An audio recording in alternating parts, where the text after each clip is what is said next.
Euroregione News. Cambio di comando alle Frecce Tricolori.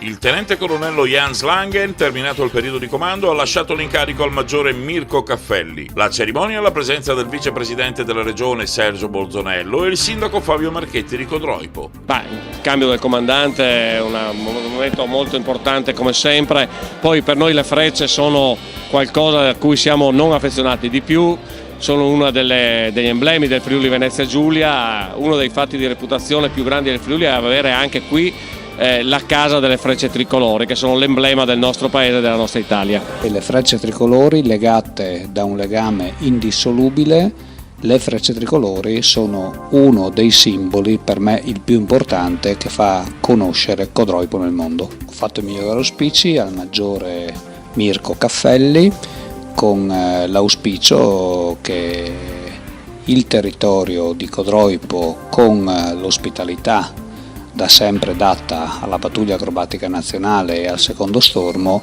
possa continuare nel lavoro svolto e anzi implementarlo, perché per noi diventa un motivo di orgoglio non solo ospitare la pattuglia acrobatica nazionale, ma averla come simbolo della nostra città. Dal Medio Friuli per Euroregione News, Marco Mascioli. I nostri servizi sono disponibili su internet all'indirizzo www.euroregionenews.eu.